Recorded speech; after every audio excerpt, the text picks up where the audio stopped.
안녕하세요. 오늘도 하나님께서 주시는 은혜와 기쁨이 넘치는 하루가 되시기를 바랍니다.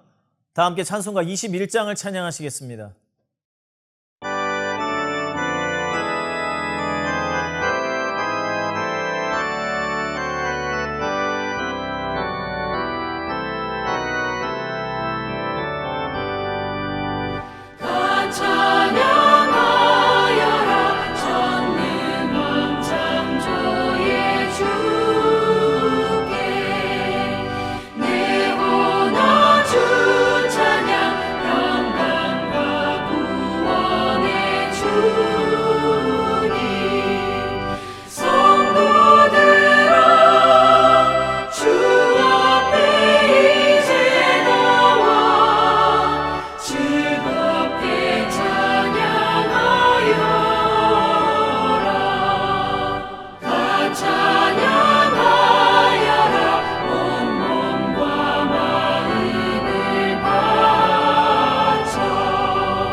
오늘 하나님께서 우리에게 주시는 말씀은 요한계시록 18장 20절에서 24절까지의 말씀입니다. 하늘과 성도들과 사도들과 선지자들아 그로 말미암아 즐거워하라. 하나님이 너희를 위하여 그에게 심판을 행하셨음이라 하더라.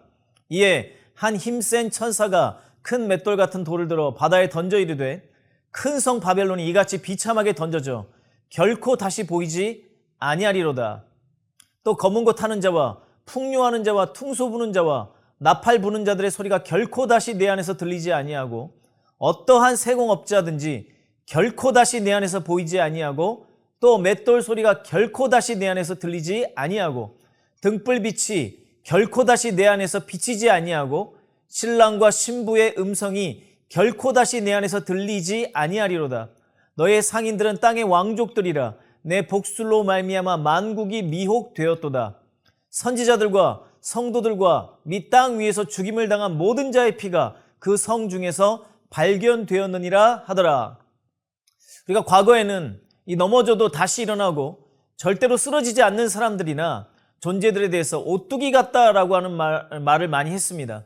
하지만 요즘에는 그런 사람들이나 존재에게 좀비 같다라는 용어를 많이 사용합니다. 많은 사람들이 잘 알고 있는 우리 한국인 격투 선수 중에도 이 좀비라는 별명을 가진 사람들도 있고 또 이 젊은이들이 이 단어를 일상생활에서 많이 사용합니다. 어떻게 보면 이 세상 나라가 이 좀비와도 같습니다. 하나님의 나라가 결코 무너지지 않는 것처럼 이 세상 나라도 오랜 역사 속에서 여전히 오늘까지 건재하고 있기 때문입니다. 인류의 역사 속에 수많은 나라들이 흥망성쇠를 반복해 왔지만 오늘도 여전히 세상 나라들은 그 건재함을 자랑하고 있습니다. 그들의 배후 세력인 마귀는 예수 그리스도께서 십자가에서 죽으심으로 머리가 박살났음에도 아직도 세상을 호령하고 수많은 불신자들 가운데서 활발하게 역사하고 있습니다. 이 계속 이어지는 요한계시록의 말씀에도 불구하고 2000년이 지난 지금까지도 하나님을 믿지 않는 불신자들의 나라가 견고한 것을 볼 때 과연 정말 세상 나라가 무너질 것인가 라는 질문이 우리에게 생길 수 있습니다. 그에 대한 답을 오늘 성경이 해주고 있습니다. 오늘 본문의 말씀은 이렇게 시작합니다. 계시록 18장 20절 말씀에 보면 하늘과 성도들과 사도들과 선지자들아 그로 말미암아 즐거워하라. 하나님이 너희를 위하여 그에게 심판을 행하셨음이라 하더라. 하나님께서는 즐거워하라 라고 말씀하십니다. 바로 직전까지 이 말씀 바로 직전까지 바벨론의 멸망을 보면서 수많은 각계각층의 사람들이 애통하며 무서워하고 또 그 슬픔을 노래로 표현한 것을 성경은 보여주었는데 갑자기 즐거워하라 라고 말씀하시는 것입니다. 그 즐거워하라라고 하는 대상이 누구인가가 중요한데 하늘의 성도들과 사도들과 선지자들입니다. 그들은 누구입니까?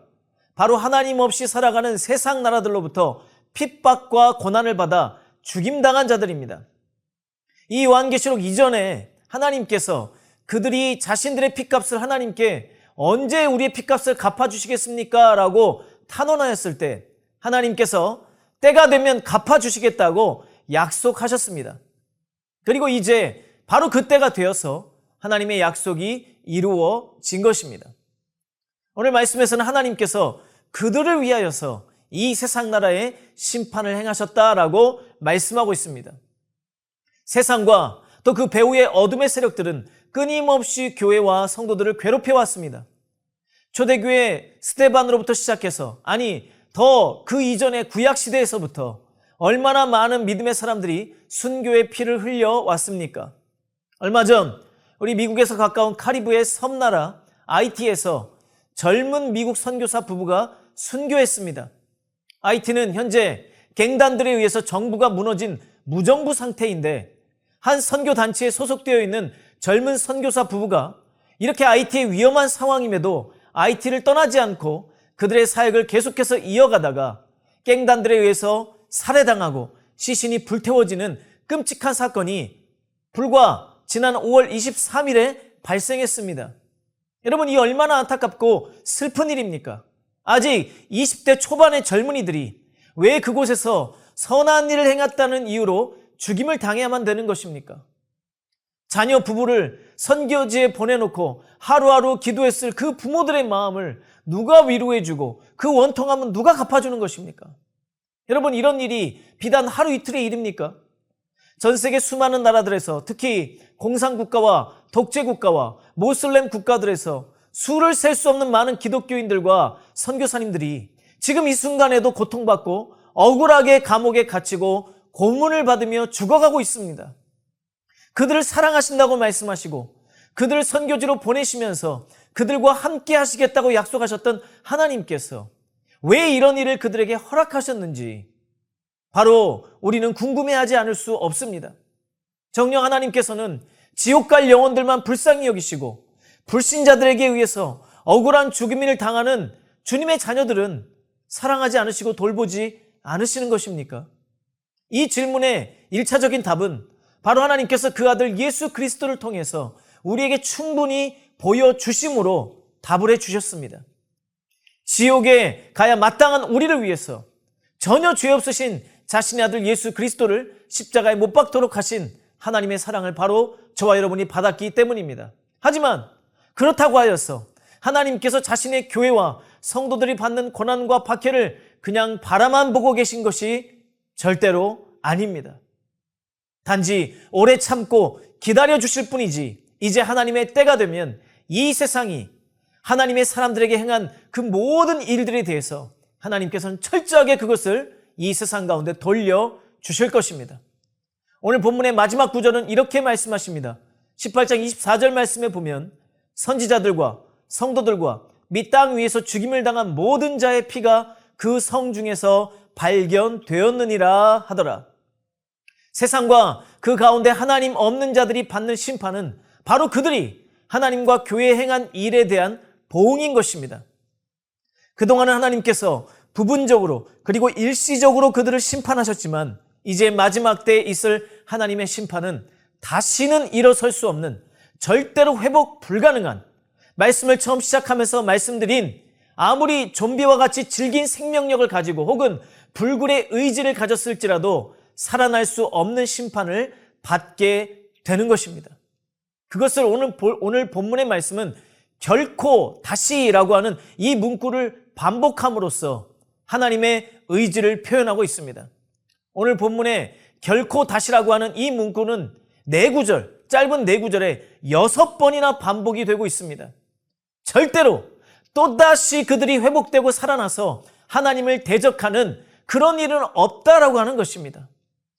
우리는 가끔 어떤 드라마나 또 많은 영화들을 볼 때에 이 정의로운 세력들이 악한 세력을 물리치고 세상에 평화가 찾아오게 되지만 그로부터 오랜 시간이 흘러서 어딘가에 숨어있던 혹은 잠자고 있던 악의 세력이 다시 일어나서 세상을 소란스럽게 하는 이런 스토리들을 너무나 많이 보았습니다. 그것은 어디까지나 소설과 영화일 뿐 하나님의 역사에서 이제 그런 일은 없습니다.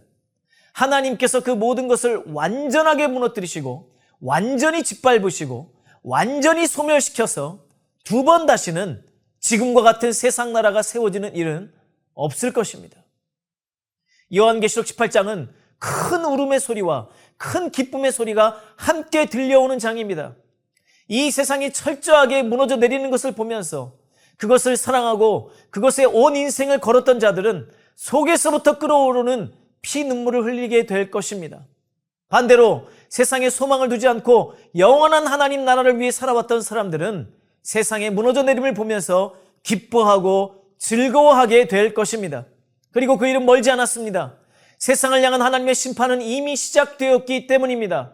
그리고 그 심판은 요한계시록의 말씀과 같이 시간이 갈수록 그 강도를 점점 더해 갈 것입니다. 이제 곧 우리는 이 세상 나라가 하나님 앞에 어떻게 무너져 내리는지를 보게 될 것입니다. 사랑하는 성도 여러분, 우리는 우리가 믿는 하나님을 나 개인의 경험이나 다른 사람들의 말이나 이 시대의 관점이 아닌 성경의 관점으로 하나님을 정확하게 바라보아야 합니다. 하나님은 어떤 종교들에서처럼 모든 일에 마땅히 심판받아야 될 죄까지 자비하신 분이 아니십니다. 옳고 그름에 관계없이 내 자식이라면 무조건 사랑하고 다 받아주시는 분도 아니십니다. 또한 이랬다 저랬다 구약에서는 심판하셨다가 신약에 와서는 사랑하시는 하나님도 아니십니다. 하나님은 한 번도 변하지 않으셨고 영원토록 변함이 없으신 처음부터 끝까지 사랑의 하나님이시며 공의의 하나님이시며 거룩하신 하나님이십니다. 우리는 하나님께서 행하시는 일을 다 알 수 없습니다. 다만 하나님께서 그분의 크신 은혜와 긍휼로 우리에게 자신을 나타내 주시고 또한 주님께서 이 마지막 날에 행하실 일들을 성경을 통해 우리에게 보여주셨기 때문에 알 수 있을 뿐입니다. 하나님의 뜻은 반드시 이루어집니다. 하나님께서는 사람들의 원성과 아우성에 의해서 이리저리 휩쓸려 다니시는 분이 아니십니다. 하나님께서는 하나님의 때에 하나님의 뜻을 이루십니다. 우리는 그분의 말씀을 굳게 믿고 겸손하게 하나님의 때를 기다려야 합니다. 세상의 어떤 강한 자도 어떤 강한 나라도 무너뜨리시고 심판하시는 전능하신 하나님을 오늘도 바라보며 의지하며 그분께 영광을 돌리는 삶을 살아가시는 성도님들이 되시기를 축복합니다. 말씀을 마치시고 함께 기도하실 때 첫 번째로 크고 위대하시고 두려우신 하나님을 바로 보는 믿음의 눈을 열어 주시옵소서. 두 번째로 이 세상의 형통을 부러워하지 않고 천국 소망 가지고 살게 하옵소서. 이 두 가지의 기도 제목으로 기도하시겠습니다. 함께 기도하겠습니다. 하나님 아버지, 하나님께서는 세상에서 벌어지는 모든 일들, 특별히 하나님의 자녀들과 주께서 세우신 주의 교회들의 가운데 일어나는 일에 대해서 특별한 관심을 가지고 보고 계심을 믿습니다. 예수님으로부터 지금까지 교회와 성도들이 많은 박해를 받아왔고 그로 인해 많은 고통과 눈물이 있었습니다. 때로는 하나님께서 침묵하시는 것처럼 보일 때도 있었지만 오늘 말씀을 통해서 하나님께서는 절대로 침묵하지 않으시고 반드시 그 모든 죄악을 갚아주시며 성도들의 원통함을 풀어주시는 분이심을 보여주셨습니다. 잠시 지나가는 현상으로 하나님을 판단하지 않게 하시고 말씀을 통해 하나님을 바로 보고 믿는 성도들 되게 하여 주시옵소서. 주께서 알게 하시고 또한 앞으로 행하실 그 일들을 믿음으로 바라보며 준비하는 삶을 살아가는 성도들 되게 하여 주옵소서. 우리 구주 예수 그리스도의 이름으로 기도합니다. 아멘.